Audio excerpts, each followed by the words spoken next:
Hey guys, Fat Man the Beard here. Finally getting to my weekly B horror movie that I was supposed to get to, and that was for the movie Pumpkinhead. Let me pop it out of the box. This is the new artwork for the film. Get a little back cover as well. This is the original cover art. I believe I mentioned another one. I did not recognize this cover art from this film back in the 80s when it came out. I think it actually looked a little more like this, because when I saw this looked very familiar. But it was similar artwork and it was of the Pumpkinhead creature, not in this position, but this cover they're saying is the original cover, and I absolutely do not remember seeing this ever.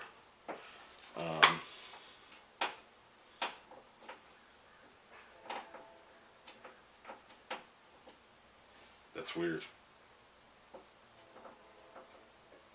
I don't think that's my cat's either. My neighbor downstairs, he's fucked in the head too. Fucked in the head. Anyway, moving on. It does have the reversal artwork cover. This is a Screen Factory release. So the slip cover is also, you could have that as the regular cover. This is just the Blu-ray. There's no DVD copy in this one. I did watch it. I did watch some of the extras. It's very interesting. There's some very interesting extra stuff. The film is from, I'm gonna be a liar now. 1988 or 89. I'm like 90% sure it's 88. Yeah, pretty sure it's 88. This came from two writers, young early writers. They come up with the concept of the seven deadly sins, sort of type thing, where each creature would revenge for a certain thing, and they wanted to do sort of a creature feature. Well, the only one that really came out of it that they thought was really that interesting was this. You could summon a revenge demon who would revenge and kill the people who had wronged you if they had done something very serious, like, you know, murder and along those lines. And then it got picked up. Let's see, I think MGM picked up the script for kind of a loose script on this movie. And then it got into it was like they were really emphasizing that it was a creature feature. And then it got into the hands of Stan Winston, and he really enjoyed the idea and the premise of the movie. And so he decided, it had like 7 or 8 rewrites of the script, so they went through a lot of changes, but originally the only thing they kept was the Pumpkinhead idea, essentially, is what happened. Let me see. Yes, I was right. I did find it on the case, 1988. This is directed by Stan Winston. I think the place you know Stan Winston from is actually not directing. He is a special effects. He is the master. He's basically, I think there's a whole school, Stan Winston school of learning how to do special effects. And if you're not familiar, if you've seen T2, that's all Stan Winston. And he's done some other really huge movies. I think he was involved in Alien, both Alien movies, I believe. Maybe even all 3 of the first one, the first, Aliens 1 and 2 and 3. I believe he did all the special effects for that as well. He's worked on a million sci-fi and horror flicks and fantasy, and he's the man. I can't say enough good stuff about him, but this is his first directing as well. And so the movie is great. It's very atmospheric. They're using a lot of smoke and lighting, and it's very atmospheric. Not really a lot of gore.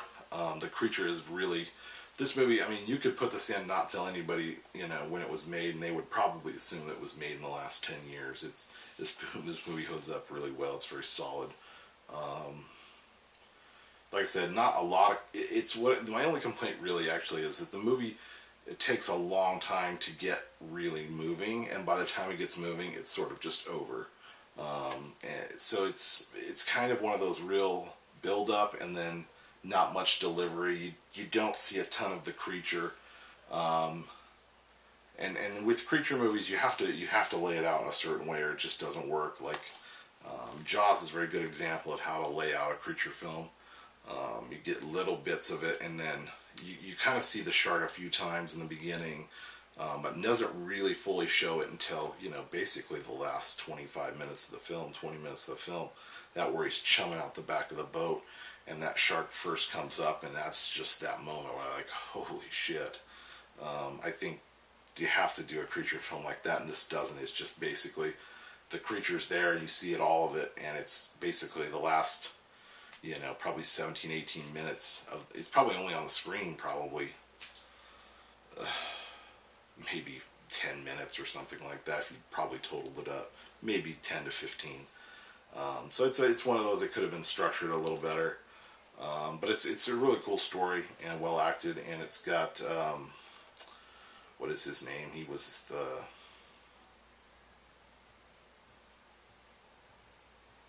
don't know what his name is.